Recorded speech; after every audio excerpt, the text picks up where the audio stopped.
بسم اللہ الرحمن الرحیم۔ السلام علیکم ورحمۃ اللہ وبرکاتہ۔ حضرت بلال ان بہترین اولین لوگوں میں سے ہیں جنہوں نے شروع میں سے اسلام قبول کیا، جن کو دنیا میں ہی جنت کی بشارت دے دی گئی تھی۔ حضرت بلال رضی اللہ عنہ تعالی مکے میں پیدا ہوئے۔ آپ کا تعلق ابو سینا سے تھا، جس کو آج کل ایتھوپیا کے نام سے جانا جاتا ہے۔ آپ صلی اللہ علیہ وآلہ وسلم کے 3 سال بعد پیدا ہوئے۔ آپ کا پورا نام بلال بن عباس ہے۔ ان کی والدہ کا نام روایات میں سمابہ آیا ہے۔ حضرت بلال کا رنگ سیاہ تھا، قد اونچا اور اس قدر دبلے پتلے تھے، لیکن جب صحابہ ان کی خصوصیات پر آتے تو کہتے کہ وہ صادق القلب تھے۔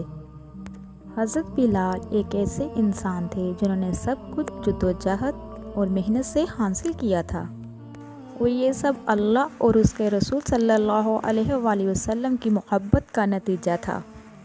آپ صلی اللہ علیہ وآلہ وسلم سے حضرت ابو بلال کو 2 لقب اور 2 خدمات حاصل ہوئی، ایک ارفازن یعنی خزانچی، دوسرا مؤذن رسول صلی اللہ علیہ وآلہ وسلم۔ حضرت بلال کا تعلق بنی جیبر سے تھا۔ ان کی والدہ ایک غلام تھی جن کو امیہ بن حرث نے خریدا تھا۔ امیہ بن حرث اسلام کا سخت دشمن تھا۔ جب حضرت بلال اسلام لائے تو امیہ بن حرث کا ظلم کرنا روز کا معمول بن چکا تھا۔ جنت حضرت بلال کا انتظار کرتی ہے۔ ایک مسلمان کی حیثیت سے ہم جنت کا انتظار کرتے ہیں، جبکہ خود جنت حضرت بلال کا انتظار کرتی ہے۔ ایک مرتبہ فجر کی نماز کے بعد آپ صلی اللہ علیہ وآلہ وسلم نے حضرت بلال سے پوچھا کہ تم ایسا کیا کرتے ہو؟ میں نے جنت میں آپ کے قدموں کی آواز سنی۔ حضرت بلال رضی اللہ عنہ تعالیٰ نے جواب دیا، یا رسول اللہ صلی اللہ علیہ وآلہ وسلم، جب بھی میرا وضو ٹوٹتا ہے تو میں دوبارہ وضو کر لیتا ہوں اور 2 رکعت نفل نماز ادا کرتا ہوں۔ ایک مرتبہ ایک صحابہ نے حضرت بلال کو ایک حبشی کا بیٹا کہہ کر بلایا، جو حضرت بلال کو بہت ہی برا لگا۔ حضرت بلال رضی اللہ عنہ تعالیٰ رسول اللہ صلی اللہ علیہ وآلہ وسلم کے پاس آئے، ساری بات بتائی۔ آپ صلی اللہ علیہ وآلہ وسلم نے اس صحابی سے فرمایا کہ تمہارے اندر اب تک زمانہ جہالت کی باتیں موجود ہیں۔ ایک صحابی حضرت ابو بکیر جوان ہو گئی۔ ان دونوں کے صاحبزادے بارگاہ رسالت میں حاضر ہوئے اور آپ صلی اللہ علیہ وآلہ وسلم سے اپنی بہن کی شادی کا مشورہ چاہا۔ نبی کریم صلی اللہ علیہ وآلہ وسلم نے فرمایا، حضرت بلال کے بارے میں تمہارا کیا خیال ہے؟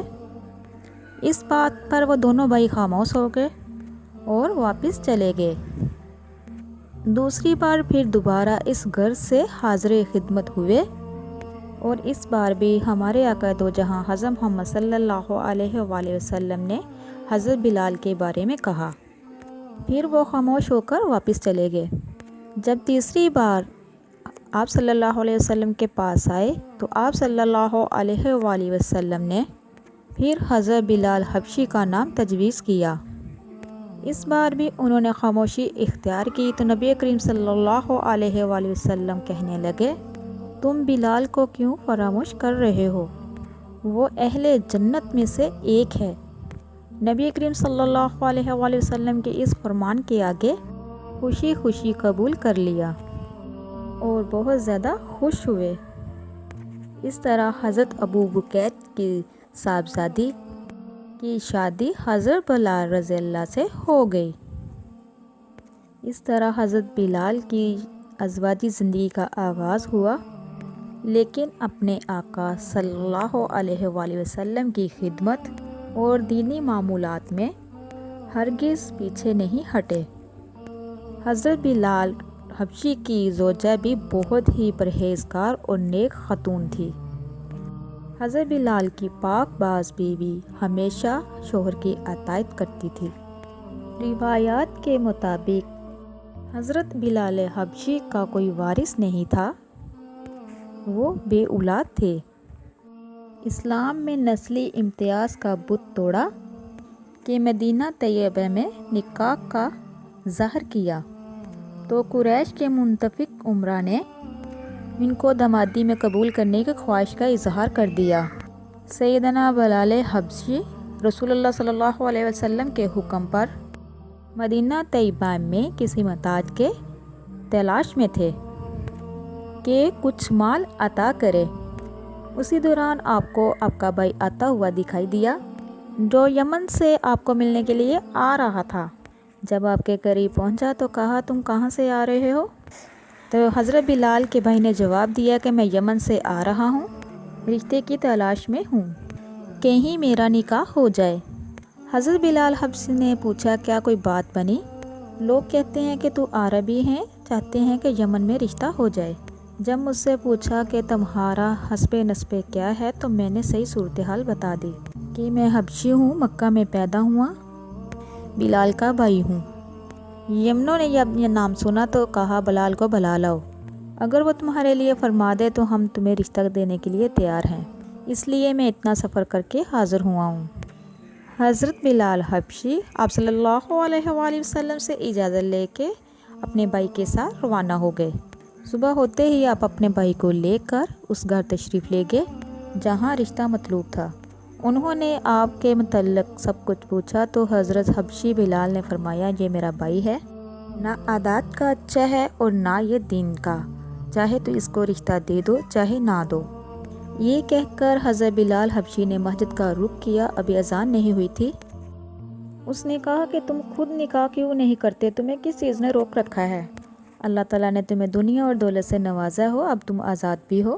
حضرت بلال حبشی سوچ میں پڑ گئے اور فیصلہ کیا کہ ضرور نکاح کرنا چاہیے۔ حضرت بلال حبشی واپس آ گئے۔ اس طرح وہ لوگ پھر مکہ میں آئے اور آپ صلی اللہ علیہ وسلم سے تصدیق کرنا چاہی تو آپ صلی اللہ علیہ وسلم نے فرمایا کہ میرا بلال بہشتی ہے، تو انہوں نے فوراً رشتہ طے کر دیا۔ دوسری شادی ہند کے ساتھ ہوئی۔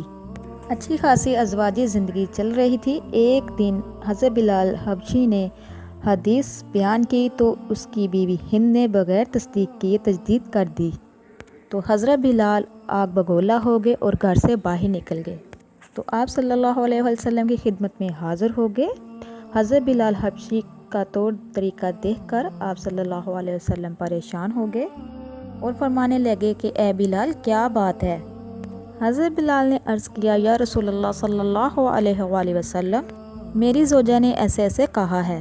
رسول اللہ صلی اللہ علیہ وآلہ وسلم سیدھے ہند جو بیوی تھی حضرت بلال کی اس کے پاس تشریف لے گئے۔ فرمایا بلال گھر پہ ہیں؟ ہند نے جو بیوی تھی حضرت بلال کی عرض کیا نہیں۔ آپ صلی اللہ علیہ وسلم فرمایا کہ تم نے میرے بلال کو ناراض کیا ہوگا۔ ہند خولانی نے عرض کیا نہیں یا رسول اللہ صلی اللہ علیہ وآلہ وسلم، وہ مجھ سے بہت پیار کرتے۔ تو ہند خولانی نے آپ صلی اللہ علیہ وسلم سے کہا کہ کیا اس بلال نے میری شکایت کی ہے؟ رسول اللہ صلی اللہ علیہ وآلہ وسلم نے کہا ہاں وہ ٹھیک ہے، وہ حق پہ ہے، تم نے غلطی کی ہے، آئندہ سے خیال کرنا۔ اس کے بعد جب حضرت بلال گھر واپس آئے تو ہند خولانی نے معذرت کر لی، پھر آپس میں کبھی بھی اختلاف نہ ہوا۔